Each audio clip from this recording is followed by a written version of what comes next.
बड़ी कामयाबी मिली है। बलूचिस्तान के 2 शहरों पर कब्जा करने का मामला सामने आ रहा है। कलात और मंगोचर शहर पर कब्जा किया गया है। पाकिस्तानी सेना शहर छोड़कर भाग गई है और बलूच विद्रोहियों ने सरकारी इमारतों पर नियंत्रण पा लिया है। ये कुछ तस्वीरें आपके स्क्रीन पर हैं, देख सकते हैं किस तरीके से जो बीएलए के लड़ाके हैं वो हथियारों के साथ यहां नजर आ रहे हैं। ये एक्सक्लूसिव तस्वीरें इंडिया न्यूज अपने दर्शकों को दिखा रहा है। इन तस्वीरों में देख सकते हैं किस तरीके से यहाँ पर जो बलूचिस्तान के लड़ाके हैं, बलूचिस्तान लिबरेशन आर्मी के लड़ाके हैं, उन्होंने सरकारी इमारतों पर नियंत्रण पा लिया है। हथियारबंद ये लड़ाके जो हैं इन तस्वीरों में देखे जा सकते हैं और हमारे वरिष्ठ सहयोगी अजय जांडियाल लगातार हमारे साथ बने हुए हैं। सीधे रुख करेंगे उनका। अजय, मैं आपका रुख करना चाहूंगा और अगर बात पाकिस्तान को लेकर की जाए तो लगातार ये कहा जा रहा है कि पाकिस्तान जो है वो इस वक्त 3 मोर्चों पर घिरा हुआ है, या यूं कहा जाए कि चारों तरफ से घिरा हुआ नजर आ रहा है। एक तरफ टीटीपी, एक तरफ भारत के साथ संघर्ष, तो वहीं दूसरी ओर अगर बीएलए को लेकर बात करें तो बीएलए के लड़ाके लगातार पाकिस्तान पर अटैक कर रहे हैं। और इस बीच जिस तरीके से बड़ी खबर निकलकर सामने आई, एक्सक्लूसिव तस्वीरें निकलकर सामने आई कि 2 शहरों पर बीएलए के लड़ाकों ने नियंत्रण पा लिया, पाकिस्तानी सेना शहर छोड़कर भाग गई। देखिए, बिल्कुल बलूचिस्तान में 2 ऐसे मुख्य टाउन हैं जहां पर बीएलए ने जो है हमला किया है और ये करने का मकसद साफ है। बीएलए लगातार बलूचिस्तान की तरफ से लड़ रहा है और उसने साफ किया है कि पाकिस्तान जो है वो उनके लोगों पर अत्याचार करता है, उनके लोगों के रिसोर्सेज का इस्तेमाल करता है और उसके बाद वहाँ के लोगों को कोई सहूलियत नहीं मिली।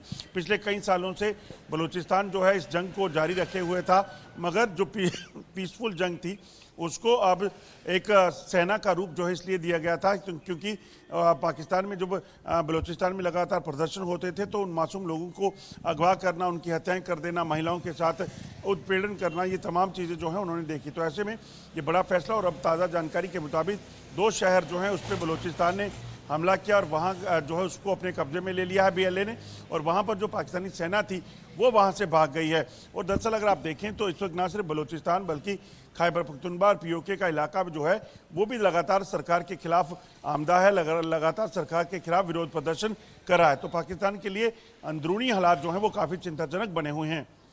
बिल्कुल, जाहिर तौर पर अजय, अंदरूनी हालात पाकिस्तान के लगातार चिंताजनक बने हुए हैं। लेकिन अजय, इस बीच जो पाकिस्तानी आर्मी है उसको लेकर लगातार चर्चाएं हो रही हैं। ये वही पाकिस्तानी आर्मी है जिसके दम पर जो आसिम मुनीर है वो भारत को गीदड़ भभकी देते नजर आ रहे हैं। लेकिन जो बीएलए के लड़ाके हैं जो अनट्रेंड एक तरीके से कहे जा सकते हैं, उनसे डरकर पाकिस्तानी सैनिक जो है वो शहर छोड़कर भाग रहे हैं और गीदड़ भभकियां ये लोग भारत को दे रहे हैं। देखिए, बिल्कुल अगर आप देखें तो पाकिस्तान की तरफ से ऐसे कई प्रयास किए गए कि वो बीएलए और टीटीपी से मुकाबला कर सके, मगर आप देखें तो नतीजा कुछ नहीं निकला। और इसी वजह से अगर आप देखें तो अभी जो ताज़ा मामला है इसमें बीएलए की तरफ से पाकिस्तान को लगातार कहा गया है कि वो उसके इलाके में कोई भी हस्तक्षेप ना तो पाकिस्तानी सेना का ना चीन का जो है वो होने देंगे। इसी तरह से खैबर पख्तूनख्वा में भी पाकिस्तानी सेना पर लगातार हमले हो रहे हैं और आसिम मुनीर जो लगातार पाकिस्तानी सेना को एक प्रोफेशनल आर्मी बताते हैं, ताकतवर बताते हैं, वो कितनी ताकतवर है, कहाँ वो स्टैंड करती है, इसकी तस्वीरें जो है वो पिछले कुछ महीनों में पाकिस्तान में देखी गई हैं क्योंकि वहाँ पर तमाम जो हमले हुए हैं उसमें बहुत बड़ा नुकसान जो है वो पाकिस्तानी सेना का हुआ है। चाहे उनके काफिलों पर हमले हुए, चाहे उनके कैंप्स पे हमले हुए, इतना ही नहीं बल्कि उनकी ट्रेन तक को हाईजैक बीएलए ने कर लिया था। जी बिल्कुल।